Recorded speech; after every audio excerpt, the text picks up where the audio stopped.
నిన్న భారతీయ జనతా పార్టీకి అధ్యక్ష పదవి కోసం పోటీలో ఉన్నటువంటి ఈటల రాజేందర్ గారు పార్లమెంట్ సభ్యులు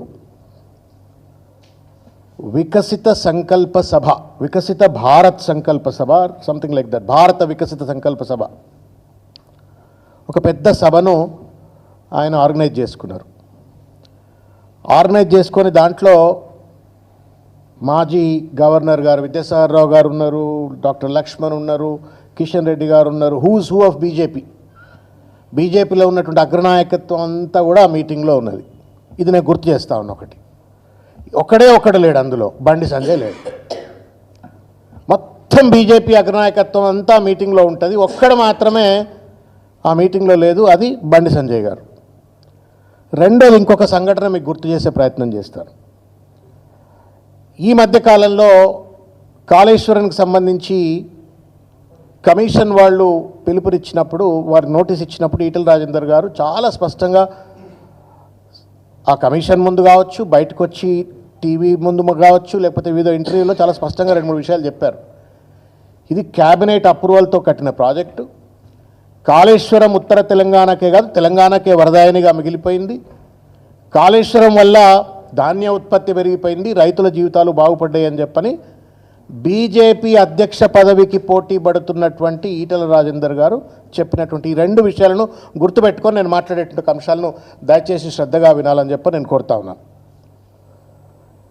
ఇది ఇట్లా ఉంటే బండి సంజయ్, రేవంత్ రెడ్డి రామచిలుకగా బండి సంజయ్ మారినట్టుగా కనబడతా ఉంది.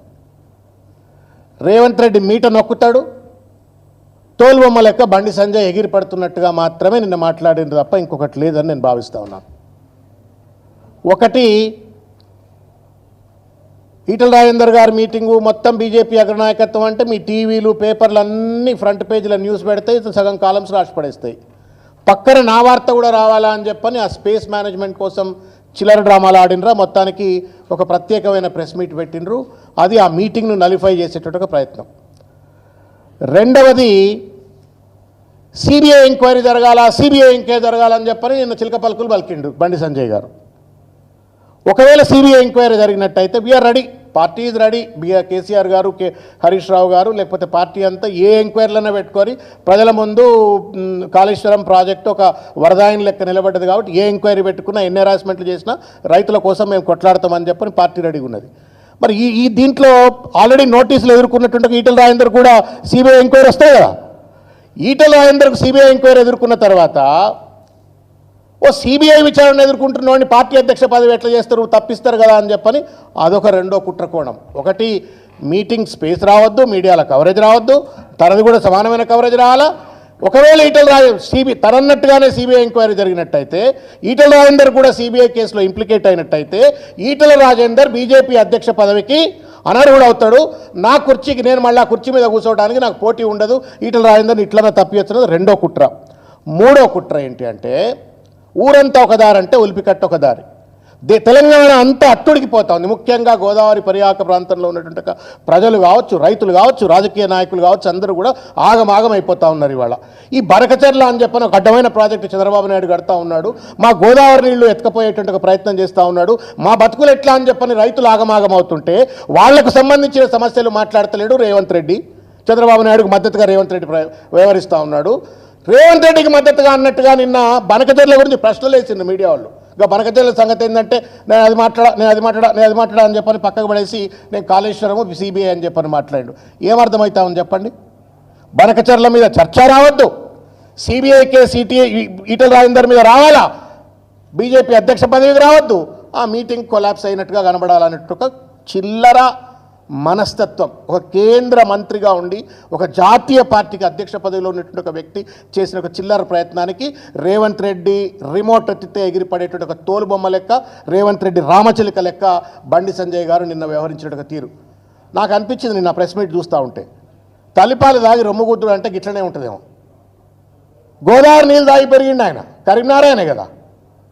గోదావరి నీళ్లు దాగి పెరిగినోడు గోదావరి నీళ్లు చంద్రబాబు నాయుడు ఎత్తుకపోతున్నాడంటే ఆగ మేఘాల మీద పార్లమెంట్ సభ్యుడై ఉండి, అక్కడ ప్రజాప్రతినిధి ఉండి ఓ ప్రెస్ మీట్ పెట్టి ఏం రేవంత్ నిద్రపోతున్నావా, ముఖ్యమంత్రివా, నువ్వు కంత్రివా, నిద్రపోతున్నావా?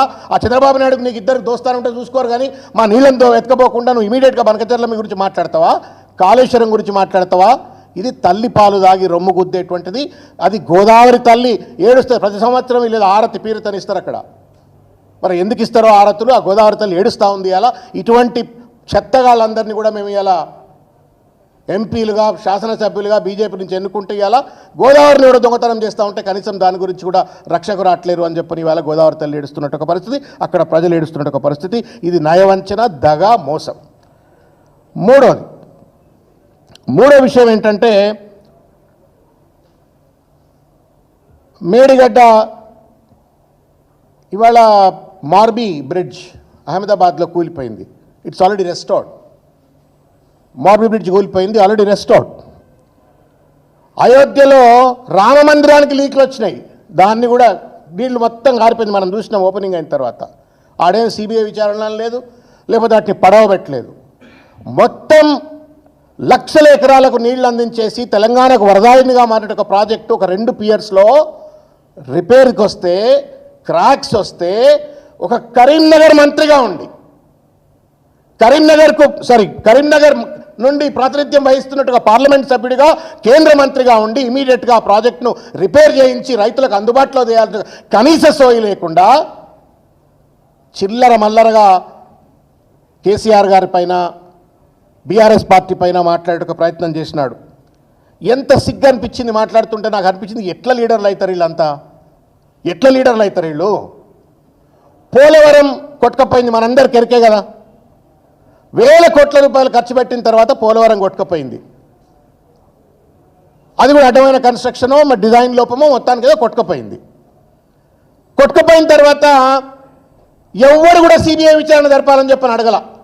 ఏ ఎన్డీఎస్ఏ కూడా అక్కడికి వచ్చి పోలవరం డ్యామ్ ఎందుకు కొట్టుకపోయింది, డిజైన్ లోపమైంది, కాంట్రాక్టర్ లోపమైంది, ఎవడెవడు ఏం కమిషన్లు దొబ్బిండు అని చెప్పని ఎవడు కూడా విచారణ చేయలే.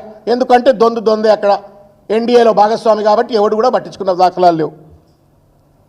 అయినప్పటికీ కూడా పోలవరంకి జాతీయ హోదా వస్తుంది, ఇప్పించింది బీజేపీ, ఇచ్చింది బీజేపీ. కాళేశ్వరంకు జాతీయ హోదా ఇవ్వమని అడిగితేనట తప్పైంది అని చెప్పని ఎకసెక్కాలు ఆడుతూ ఉన్నాడు నిన్న బండి సంజయ్ గారు. న్యాయమా బండి సంజయ్ గారు?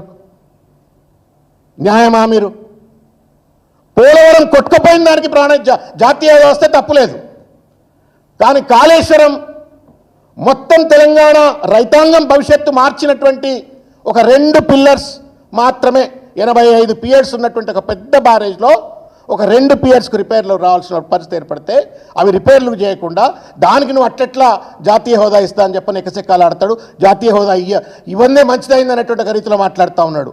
అక్కడ ఇస్తే మంచిదట, ఇక్కడ ఇవ్వకపోతే కూడా మంచిదట అంటూ మాట్లాడితే ఇది కూడా తల్లిపాలు దాగి రొమ్ముగుదినట్టు కాదా?